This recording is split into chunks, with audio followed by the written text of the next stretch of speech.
Now we will go into the first chapter of the Bhagavad Gita, which is called Arjuna Vishada Yoga. Vishada, despondency. Arjuna, who landed into despondency, who became depressed, who found life to be extremely cruel, who found life to be so harsh that he wanted to run away from it. Run away, disappear somewhere far away from everything, go hide in a cave, avoid the responsibility, quit. When a person is troubled, disturbed, these are the ways they will think, an easy way out, escape. Not stay there and face life, run away. Find an easy way out, convenience. And Arjuna was exactly there. And Arjuna's problem was even more than what we think as problems, what we have from which we want to run away.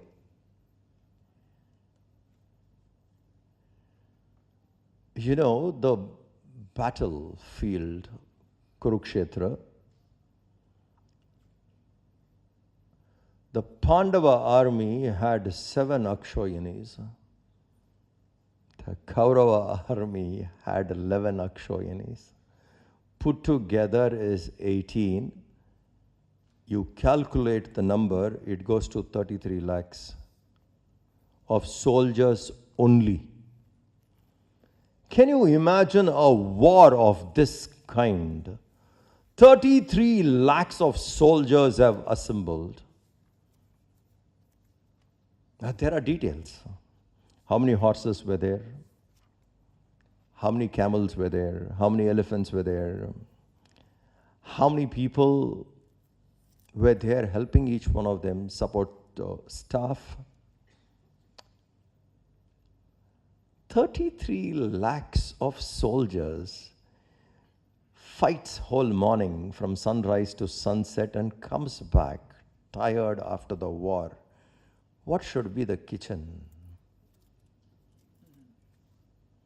To feed 33 lakhs of soldiers.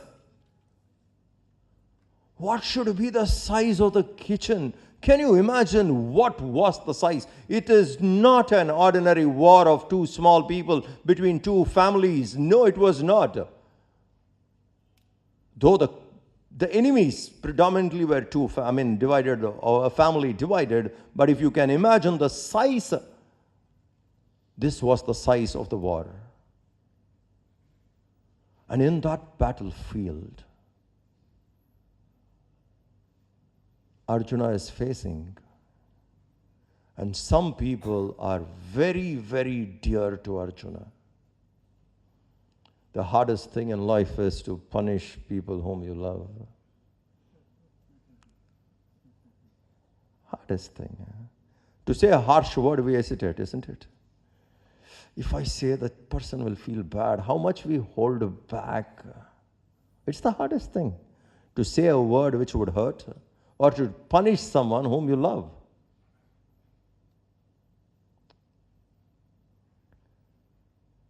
Arjuna has to kill people whom he loves, some of them. You think that is easy? Can you imagine the emotional turmoil? One is the size of the war itself is frightening. Second, there are emotions involved. And some of them are very, very dear to him. And there is anxiety of the people who are dear to him in his side, they may not survive end of the day. You go to the war, every moment uncertain. You come back, uncertainty not known. I was coming once with a group of people from Kailash, Mansarovar to India. We have to walk across one bridge connecting Nepal and Tibet, China. The Maoists at that time placed some landmines on that bridge. So this side, the Tibetan police saying, forget it, you can't go, you wait here. And we don't want to wait there. We want to come back, go to Kathmandu, take a flight and reach somehow to India. So we want to come back and we are saying, no, we need to move. And they said nothing doing. Just yesterday, the bomb squad came. They have disconnected the landmines. They have disconnected them. They are harmless, but they're still there. They have not taken it away. And they are telling us, you can't go. And we are insisting, allow us. Because we can take an evening flight and come off. So finally we managed to convince the Nepal police with some influence, whatever we could, and they said, you guys go. And I'm walking in the front, and with me there are some 20 people coming along. We are walking on a bridge where there are landmines disconnected, diffused, but still there. You know what attention you keep every step? Diffused. And they have put marks there. This is this. And we are walking. Though the bombs are diffused, harmless, the uncertainty still looks into your head. Uncertain. And it's like probably the bridge was 100 meters, 150 meters. That 150 meters looked like a mile, never ending. You walk, uncertain. Going into a battlefield till you return back, everything is uncertain. For you, your personal life and the people whom you love. How do you go into a position where you are not sure of the people whom you love, whether they will survive the day or not? And probably in different, and Kurukshetra, you can imagine when 33 lakhs of soldiers have gathered, how vast must be the war field. Till you return back, you won't know whether someone survived or not. All that you know is you are still there. With this kind of an anxiety in a war of the people whom you love, you're not sure of their return. Think of Arjuna. The challenge what he had was extremely hard. In that 33 lakhs of soldiers, there was one man, Sri Krishna. And he could smile. He could smile. At the turn of events, at the war, what has happened, says this is inevitable, he could stay balanced. So the first chapter of the Gita is Arjuna's despondency. We will get into it right away. Yeah. Om Shri Paramatmane Namaha. Om Shri Paramatmane Namaha. Atha Prathamodhyayaha. Dhritarashtra Uvacha. Dharmakshetre Kurukshetre Samavethayuyutsavaha Mamaka Pandavaschaiva Kimakurvata Sanjaya. Thus we start this marathon yajna. First verse.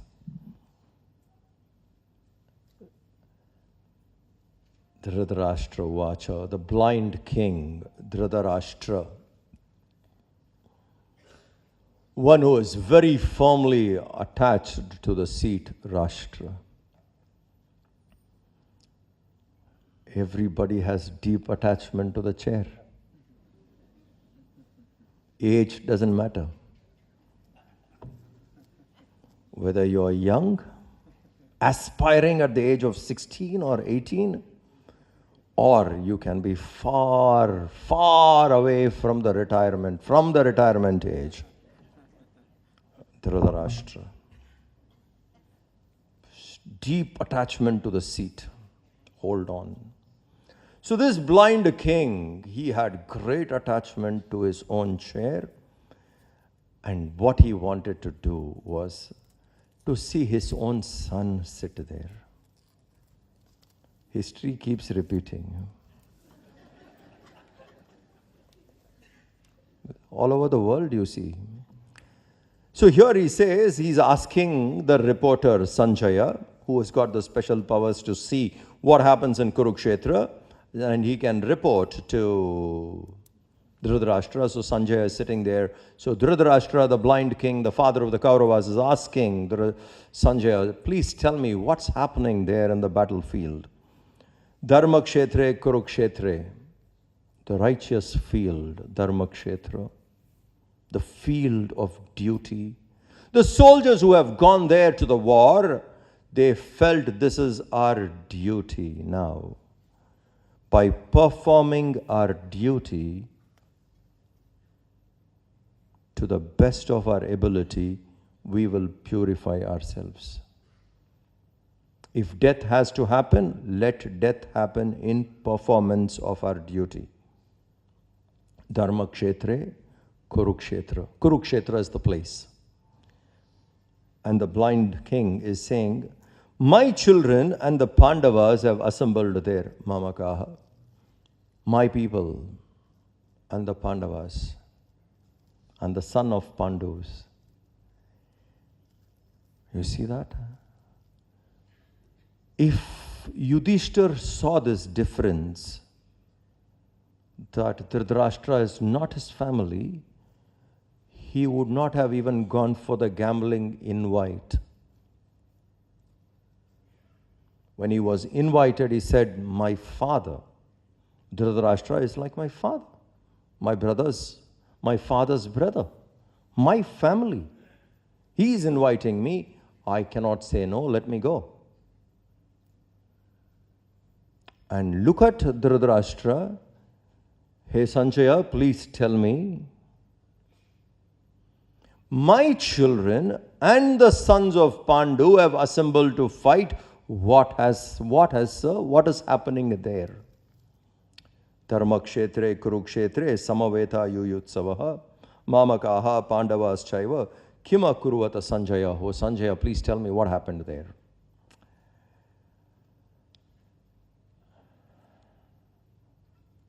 One of the challenges we have, every seeker has this challenge. And this is a challenge. We need to deal with this. If we can deal with this challenge, we can take long strides in our spiritual progress. The challenge is mine. Mine, mine, mine. Ownership. Ownership is an illusion. We don't own anything. It is an illusion which makes us feel I own. We don't own. What we have is not ours. What is there is provided by the Lord. We are allowed to be around it till He wants. Ownership is a problem. If I'm not saying discard, what we need to understand is we have to be there. Let it be with us, but let us not own it. To have and not to possess. That is a challenge. Subjective. To have and not to possess. Have it. Don't own it. Let it be there. This is a challenge. For a spiritual seeker, this is a challenge. If you can overcome this challenge, whoever overcomes this challenge, not to own, but to have, we will operate in the world with Dharma. When this great attachment takes over, deep attachment, to maintain Dharma would be difficult. Dharma will not be there if there is kind of an attachment. Because the feeling of mine, mine, mine will make us weak. And if there is an opportunity, if there is a situation where I have to respond with Dharma, this feeling of mine will make me compromise with the dharma. Look into it. The challenge is this ownership mine. If we can overcome this, living dharma is not at all difficult. Practicing dharma is not at all difficult if we can overcome this particular challenge. And look at the blind king. My children and the Pandavas. My children and the Pandavas. The whole issue there was this feeling of mine which has led to this war. He didn't see dharma there.